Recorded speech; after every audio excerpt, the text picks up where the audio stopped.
So if I read through this little paragraph here, searching for kinematics information, 5 kilogram bowling ball initially at rest takes 4 seconds to roll down a 10-meter ramp. So I have some numbers up there. I have 5 kilograms, which is a mass. So I know that mass is 5 kilograms. And I have initially at rest. Now that doesn't look like a number, but that's telling you that your initial speed is 0. So I can pop that in there. Initial speed is 0 meters per second. And it takes 4 seconds, so that's time. Time of 4 seconds to roll down a 10-meter ramp. So 10 meters, that's the distance that this object is traveling through. Pop that in as 10 meters.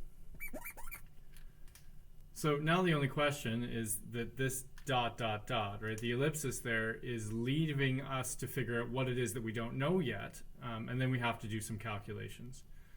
So if I think about the kinematics equations, there are 5 of them, and they're listed on this page somewhere. You'll have to scroll up and read the notes to see them.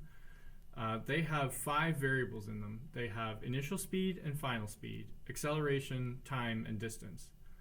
So looking at what I have already, I have the initial speed. What I don't have is the final speed. So I'm going to need to find a VF.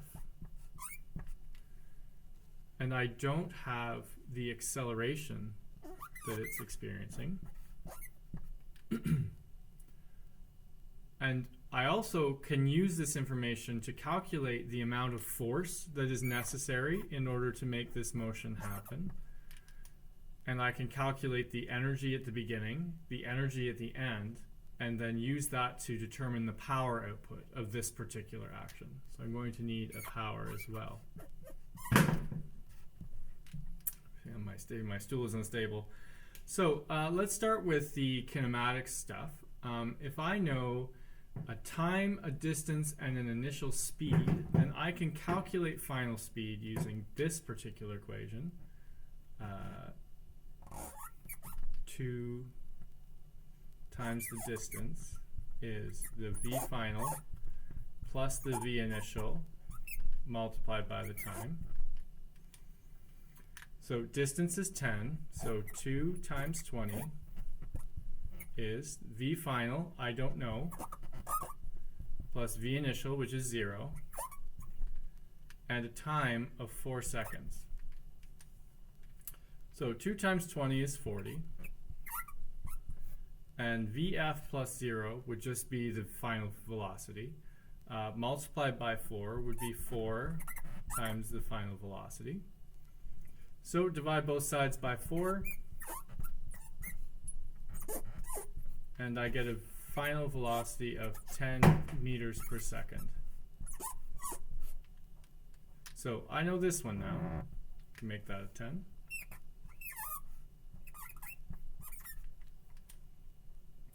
As for acceleration, I need to find an equation that connects initial speed, time, distance, and acceleration. So that would be distance is initial speed multiplied by the time plus 1/2 at squared. So I have a distance of 10, and I have an initial speed of 0, time for 4 seconds, plus 1/2 a 4 seconds squared. So 10 is just here by itself. 0 times 4 is gone, so I'm just going to not write it. 4 squared is 16, and 16 cut in half is 8. So I have 8a. Divide both sides by 8. And 10 divided by 8 is 1.25 meters per second squared. So I have a value for my acceleration now.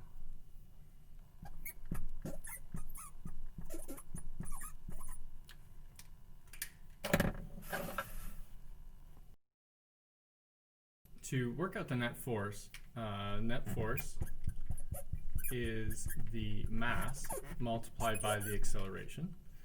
So for this particular example, I had a 5 kilogram bowling ball, and it's being accelerated at 1.25 meters per second squared. So what is that? 5 times 1 would be 5. 5 times 0.25 is 1.25.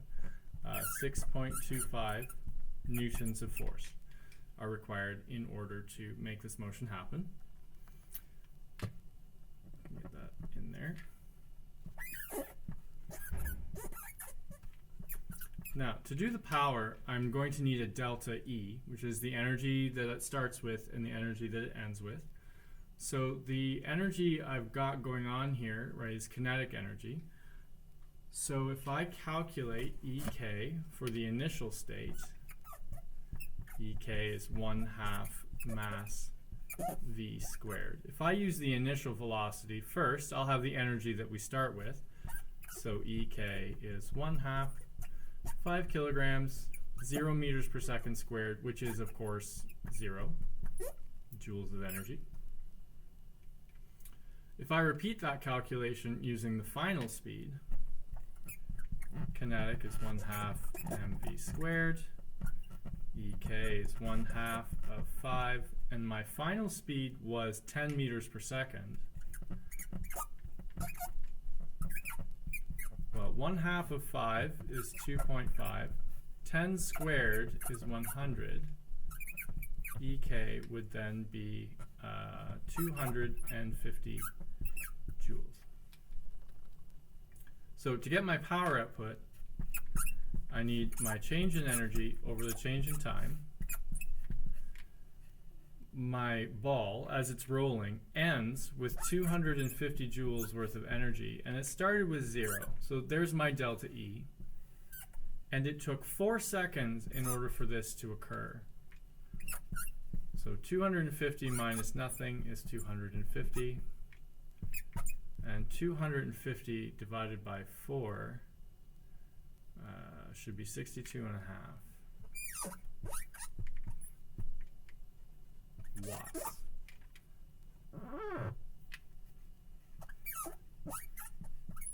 Let me just check that, double that. 120, 125, double will be 250. Yep, good. So 62.5 watts. So now that I'm done, I have worked out all 5 kinematics variables. I know the initial speed, the final speed. I know the acceleration, the time, the distance.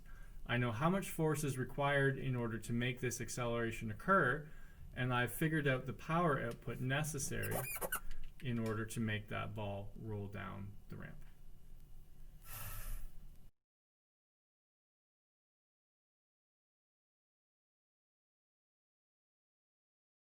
For this example, a 200 kilogram car accelerates at 3 meters per second squared for 5 seconds, covering 60 meters of road in the process. So as it's getting faster, in that 5 seconds, it travels over 60 meters worth of space. So going through here and digging out my values, I have 200 kilograms, so there's my mass.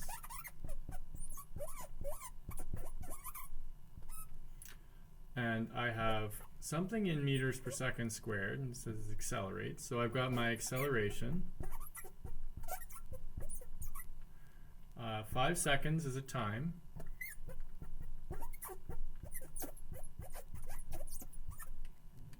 And 60 meters of road, that's a distance. 60 meters. All right, and as always, I need to figure out the remaining kinematics variables. So the 2 things I'm missing are my initial speed, don't know that, my final speed, I don't know that. I need the force required in order to make this acceleration occur, and I need to know the power output of the engine while it's making this car speed up. So if I start with the Kinemax equations, I need to find an equation that connects initial speed with distance, time, and acceleration. So I have one that's distance is initial speed times time plus 1/2 a t squared. So my distance of 60 meters, my initial speed I don't know, time was 5. plus 1/2 of the acceleration, which is 5, multiplied by the time squared, which was also 5. This should be a 3. Let's make it a 3. There we go. So 60 is 5 times the initial speed. 5 squared is 25. 25 times 3 would be 75. And then 75 cut in half would be 35, 37.5. So to finish this off, I need to subtract this from both sides.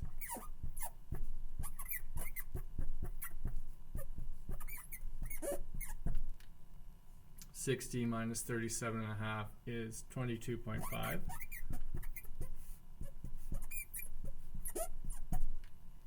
And to finish, 22.5 divided by 5 is my initial speed.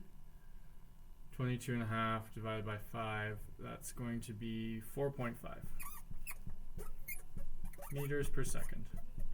Ms. Ryerson, please call 522. Ms. Ryerson, 522. So I have an initial speed then of 4.5 meters per second. I'm going to use a formula very similar to this one in order to get the final speed. That equation is, let me just erase this off the board for you.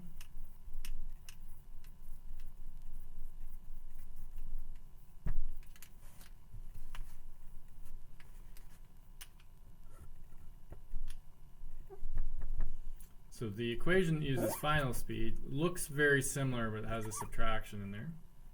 So my distance is 60. V final I don't know, but I know the time was 5 seconds. 1/2 acceleration of 3, t squared was 5. So 60 equals 5 of these V finals. Ms. Lawn, please call 522. Ms. Lawn, 522. 5 squared is 25, times 3 would be 75, cut in half is 37.5. I'm going to pop this over to the other side, so this time because it's negative I'm adding it to both sides, so I get 60 plus 37.5 is 5 V finals. 60 plus 37.5 is going to be 97.5. 5 VS. Divide both sides by 5.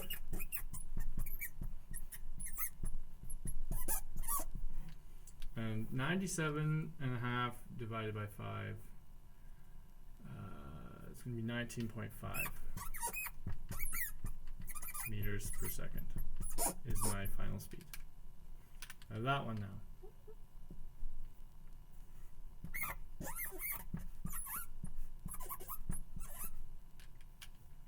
Let me clean that up.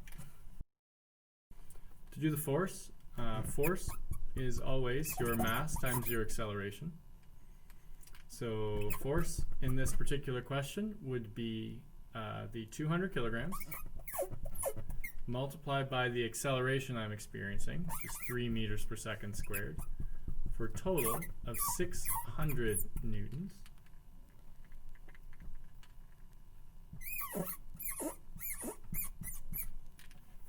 Now to do the power output, I'm going to need the energy at the beginning and the energy at the end, which is a little trickier because I won't have a 0 in it. So I'm just going to go grab a calculator so I can make this one happen. So to finish off with energy, the kinetic energy is 1/2 mass v squared. So I'm going to need the kinetic energy at the beginning and the kinetic energy at the end. So if I do the beginning first, mass would be 200. And the initial speed was 4.5 meters per second. Half of 200 is 100.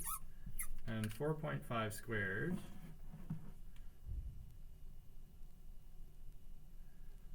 times 4.5, see 20.25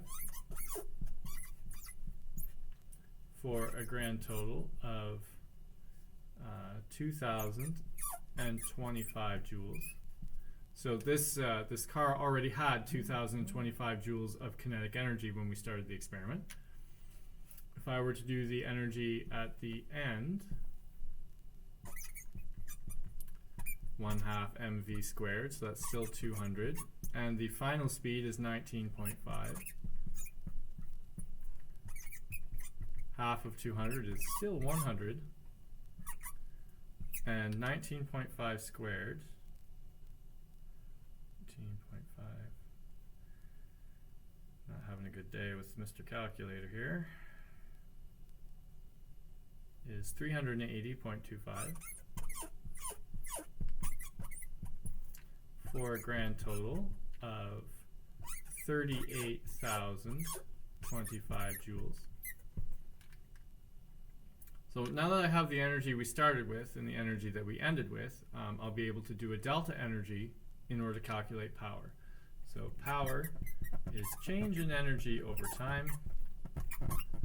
So I end with 38,025, and I started with 2,025, and this entire process took 5 seconds in order to get it done. So 38025 minus 2025 is 36,000.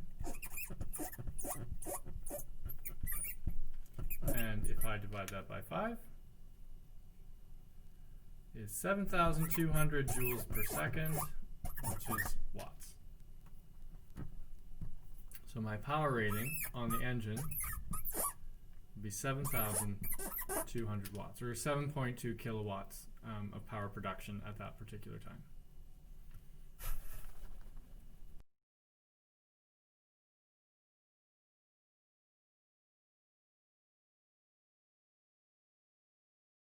So a 400 kilogram sailboat, initially traveling at 6 meters per second, is accelerated by a gust of wind until it reaches a speed of 9 meters per second. It covers 100 meters of sea while this happens. So digging through to find our variables, I have 400 kilograms, so there's my mass. It's 400. And I have an initial speed, it's VI, is 6 meters per second. I have a final speed of 9 meters per second. And I have this 100 meters here. That's a distance. 100 meters. And so then dot, dot, dot leaves me to figure out the remaining kinematics variables, as well as the force required or provided by the wind, and the power output of the wind as it accelerates the boat. So the kinetics variables I'm missing are the acceleration and the time. I'm going to need the force, and I'm going to need the power output. So I need an equation that connects initial speed, final speed, acceleration, and distance. So I have this one, VF squared minus VI squared is twice the acceleration times the distance. Final speed is 9. Initial speed is 6. Acceleration I don't know. And distance is 100. So 9 squared is 81. 6 squared is 36. And 2 times 100 is 200. A. 81 minus 36 is 45. Let me check that.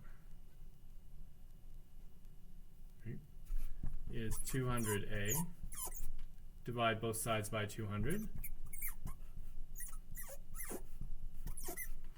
So I get an acceleration that is approximately by 200. Nope. 45 divided by 200. So let's just go exactly. No need to round. Acceleration is 0.225 meters per second squared. So I've got that one. 0.225 meters per second squared.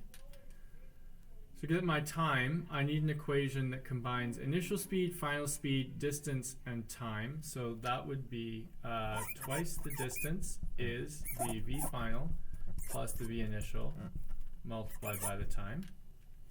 So 2 times 100 is final speed is 9, initial speed is 6, multiplied by the time that I don't know. 2 times 100 is 200. 9 plus 6 is 15.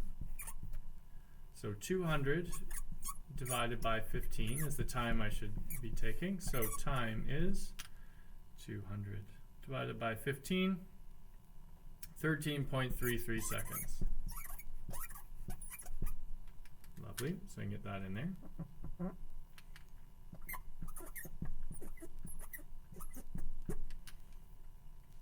Looks a lot like a 5 seconds.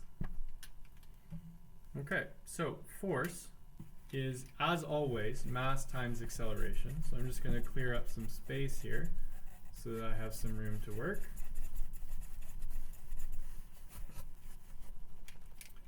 So the force is the mass times the acceleration, 400 kilogram sailboat, and the acceleration we calculated as 0.225. So 400 times 0.225 is 90. So 90 newtons of force are required. And in order to do power, I need to have my energy at the beginning, energy at the end. So EK is 1/2 mv squared. That's 1/2 of the 400 kilograms. To do my initial energy, I'm going to use the initial speed of 6 squared. Half of 400 is 200. 6 squared is 36. And 200 times 36 should be 7,200. Check that.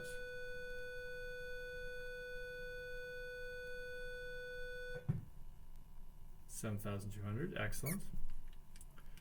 So I'm going to need my energy at the end. EK is 1/2 mv squared. So it's still 400 kilograms, but my final speed is 9 meters per second.